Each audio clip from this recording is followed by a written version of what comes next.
Assalamualaikum. Halo teman-teman. Semoga kita semua sehat, baik secara fisik maupun psikis ya.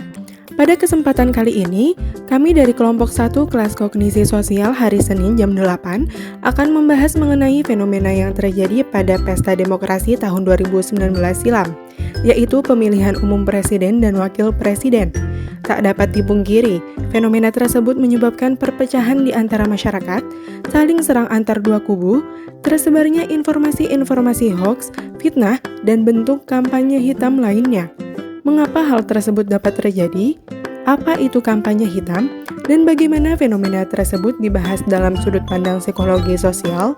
Sebelum membahas lebih jauh, ada baiknya jika kita mengetahui terlebih dahulu apa itu pemilu dan kampanye.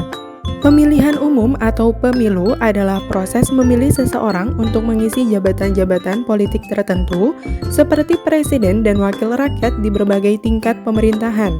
Kampanye merupakan tindakan komunikasi terencana yang ditujukan untuk memberikan efek atau akibat terhadap khalayak besar yang dilakukan secara terus-menerus pada waktu yang ditentukan. Dengan kata lain, kampanye ialah kegiatan di mana peserta pemilu atau pasangan calon dan tim suksesnya untuk mendapatkan dukungan serta meyakinkan pemilih atau rakyat dengan menawarkan visi, misi, program, dan citra diri peserta pemilu. Kampanye dapat dilakukan melalui media cetak, media elektronik, media sosial, dan lembaga penyiaran. Kampanye juga dapat berbentuk tulisan, gambar, suara, peragaan, debat, dan lainnya. Terdapat beberapa jenis kampanye, yaitu kampanye positif, kampanye negatif, dan kampanye hitam.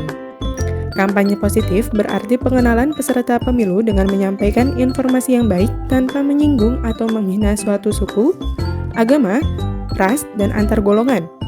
Kampanye negatif berarti pengenalan peserta pemilu dengan menyampaikan kekurangan atau nilai-nilai negatif lawan mengenai track record hidupnya. Informasi tersebut dilandaskan oleh nilai kebenaran berdasarkan fakta, data, dan hasil riset yang telah dilakukan.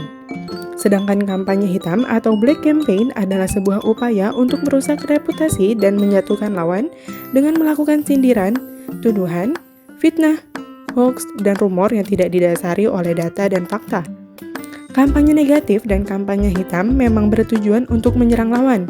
Namun, kampanye negatif dapat diterima karena sangat penting bagi para pemilih untuk mengetahui kesalahan dan efek negatif dari rekam jejak peserta pemilu yang akan dipilih. Sedangkan kampanye hitam berorientasi pada penumbangan lawan dengan menyebarkan informasi yang tidak didasari dengan data dan fakta. Upaya ini bersifat destruktif melalui propaganda negatif. Dampak yang ditimbulkan adalah penurunan kepercayaan atau kredibilitas terhadap individu, kelompok, organisasi, dan lembaga yang menjadi targetnya. Kampanye hitam sama sekali tidak dapat ditoleransi karena sangat berpotensi menimbulkan disintegrasi bangsa. Kampanye hitam yang mewarnai pesta demokrasi pada tahun 2019 silam merupakan salah satu bentuk perilaku agresi. Apa itu agresi? Agresi merupakan perilaku yang sengaja dimaksudkan untuk menyakiti orang lain, baik secara fisik maupun psikis. Menurut Myers, terdapat dua jenis agresivitas berdasarkan sifat, yaitu agresi fisik dan agresi verbal. Agresi fisik adalah bentuk agresivitas yang dilakukan dengan cara menyerang seseorang secara fisik dengan tujuan untuk melukai atau membahayakan objek yang diserang. Agresi fisik ini ditandai dengan adanya kontak fisik antara pelaku dengan korban, seperti memukul, menampar, menendang, bahkan membunuh. Sedangkan agresi verbal adalah bentuk agresivitas yang dilakukan dalam bentuk umpatan, celaan, ejekan, fitnah, dan ancaman melalui kata-kata yang ditujukan untuk menyakiti orang lain. Myers juga membagi dua jenis agresivitas berdasarkan sebab, yaitu hostile aggression dan instrumental aggression. Hostile aggression merupakan perilaku agresif yang didorong oleh kemarahan dan bertujuan untuk melampiaskan emosi negatif tersebut dengan melukai, merusak, atau merugikan orang lain.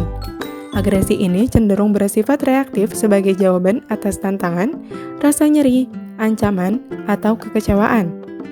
Sedangkan instrumental aggression merupakan perilaku agresif yang pada umumnya tidak disertai emosi. Agresi ini merupakan sarana untuk mencapai tujuan lain dengan melukai, merusak, ataupun merugikan orang lain. Myers menyatakan bahwa salah satu bentuk agresi instrumental ialah perkelahian untuk membuktikan kekuasaan atau dominasi seseorang. Setelah mengetahui pengertian dari kampanye dan agresi, lalu bagaimana korelasi antar keduanya?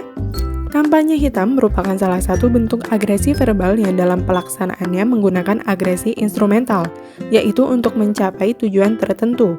Mengapa hal tersebut dapat terjadi?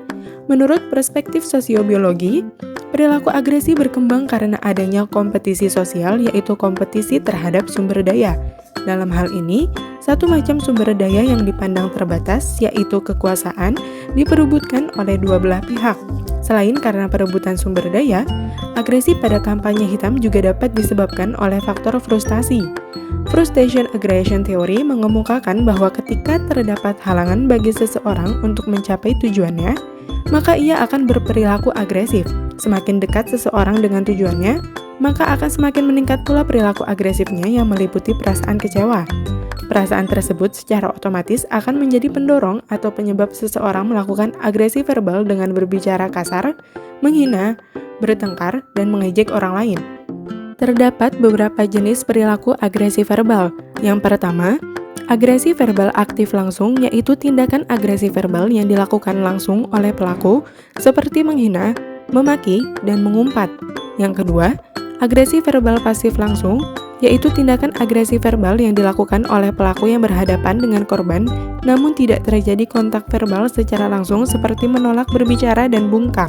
Yang ketiga, agresi verbal aktif tidak langsung, yaitu tindakan agresi verbal yang dilakukan oleh pelaku dengan cara tidak berhadapan secara langsung dengan korban yang menjadi targetnya, seperti menyebar fitnah dan mengadu domba. Yang keempat, agresi verbal pasif tidak langsung, yaitu tindakan agresi verbal yang dilakukan oleh individu atau kelompok dengan cara tidak berhadapan dengan individu atau kelompok lain yang menjadi targetnya dan tidak terjadi kontak verbal secara langsung, seperti tidak memberi dukungan atau tidak menggunakan hak suara.